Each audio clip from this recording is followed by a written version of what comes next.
everyone! I hope you all are doing good, well, fine, all of that. Yesterday was my birthday. The day before, my friend Jolene took me to Red Lobster, which was awesome. And for my birthday, they gave me a dessert. It was yummy. It was the apple costada. But I didn't eat the whole thing. Jolene ate some of it. Crap. Okay, there we go. Oh, can you still see me? My time, I can't see it. There we go. Yes, and then yesterday, my aunt called me. Well, I had leftover Red Lobster yesterday morning.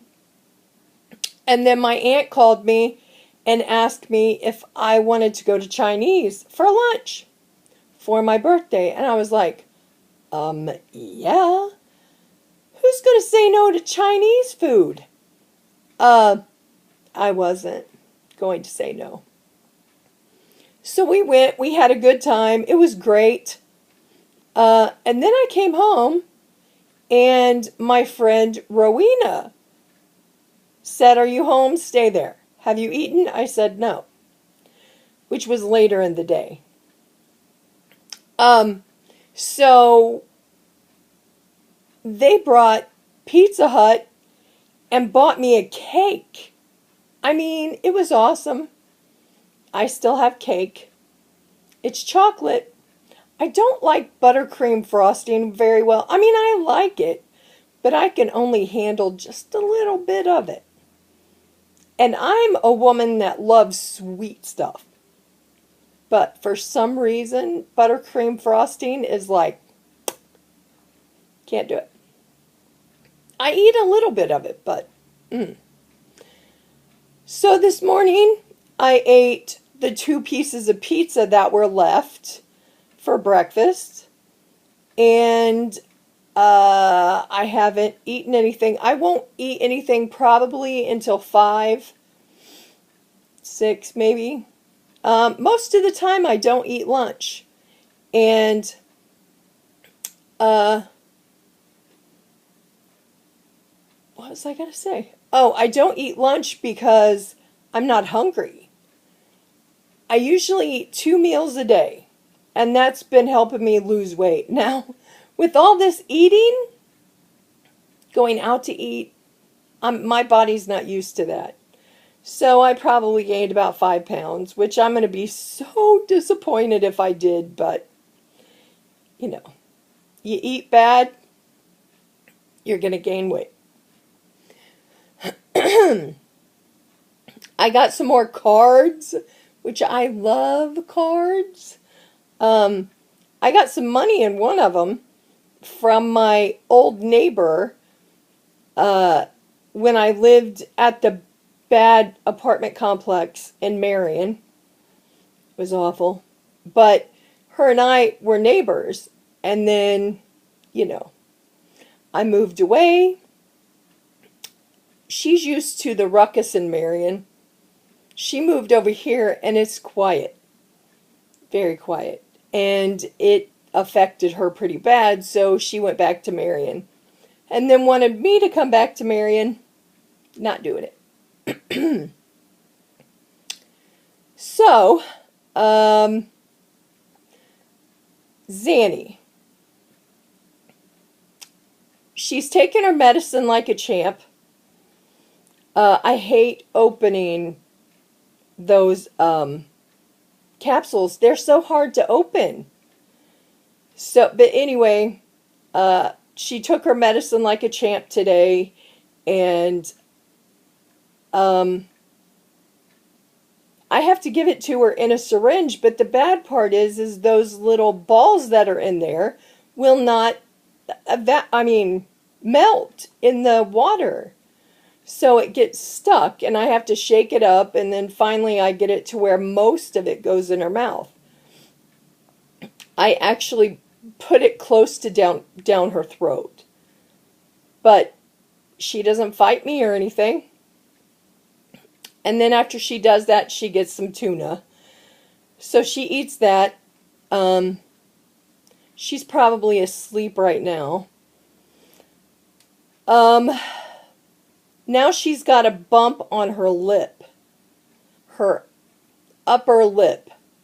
And it looks, she looks so pitiful with those shaved places. There's 1, 2, and then a huge one. It's pitiful. But I'm still giving her her medicine, and, you know, I'm going to do my best to give it to her every single morning. I only have to give it to her once a day. So, that's how my poor Xanners is doing. Now, I was going to talk about subjects that aren't talked about very often.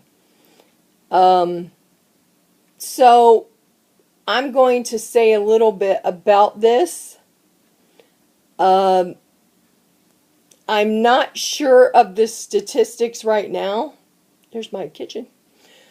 But the last time I read, it was 1 in 4 girls and 1 in 7 boys that got molested or raped. I know this is a subject that a lot of people don't like to hear about. I think people need to hear about the ugly in the world so they can watch out for it, you know? If you see changes in your children to where they start pulling back and getting bad grades and peeing the bed. Now that's not every single kid that pees the bed hasn't been molested, okay? Let's see. They just, see, I can only speak for myself and what happened to me. When I was younger, my grandfather, which is another thing, if somebody is molesting your child, most of the time, it's not just someone out of the blue. It's someone in your circle. It's someone that's close to you that you trust. And I'm not saying that's the case in every single one, but in my case, sorry, oops, there we go. In my case, there are things that they say that scare you to where you're not going to tell. Like, he said he was going to kill my parents if I told. So why would I tell? You know what I mean? It's just so, Mom trusted him. And when my brothers and Mom would go to the store, I would stay there. And Grandpa would, like, because he used to fix, he had a shop at his house where he used to fix shoes. Like, back then, if someone's, the sole of their shoe was coming off or whatever, he would fix that stuff.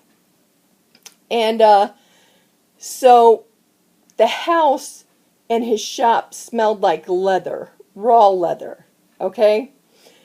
And sometimes you concentrate on something other than what's going on so you can escape from what's happening. So I remember concentrating several times on things that I have flashbacks about. You know, if I smell leather, I almost throw up. So if someone walks past me with a new leather jacket, I could gag right now. Because now a leather jacket that's been around for a while, it vaguely smells like leather. I'm talking about strong leather. Yuck. And there are just other things that I also ate a lot because it was comforting. My mom and dad didn't really make me stop eating. I just used it for comfort because it didn't hurt me. It didn't talk back. It was always there for me. It always. And while I was getting molested and raped, I was getting bullied at school. So I've had bullies, pretty much, well, not bullies. People, when it's talked about, there are several people that say you need to stand up to your bullies. Well, I didn't have anything left in me because I was being violated like every week. So, and it was probably more than that, but just to say, okay, I go to school every day and get bullied while I'm being molested. Do you see what I'm saying? How in the world am I supposed to fight anyone off that's making fun of me? I have nothing in me. So,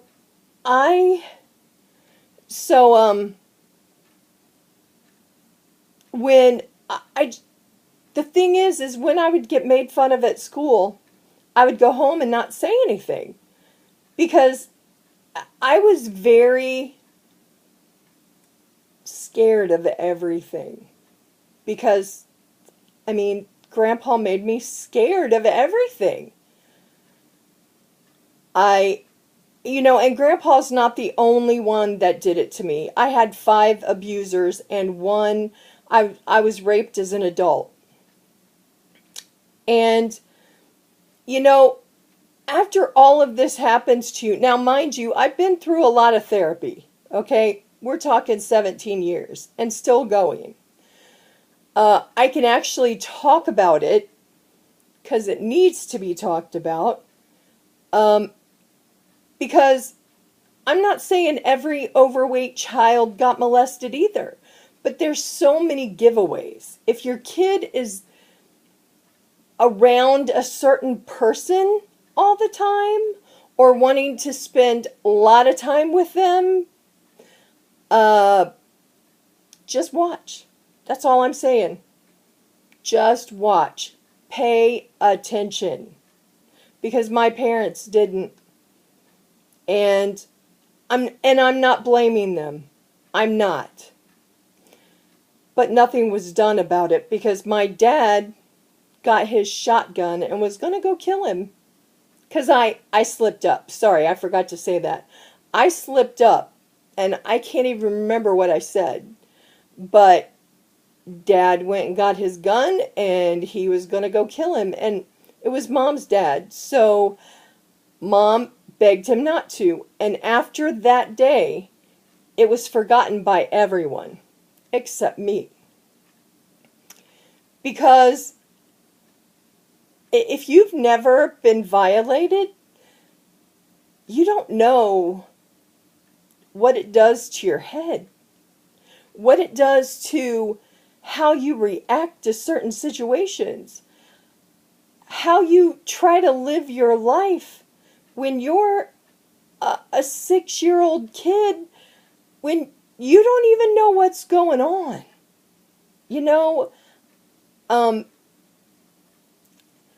There's just so much more I need to talk on this subject, but I'm going to have to go right now. But I will definitely, believe me, bring this subject up again. And I'm saying, if there's any of you out there that need to talk about this, I'm going to put my email address, and please message me, okay? I'm going to put it in the box, okay? All right. Thank you, guys. Love you. Bye.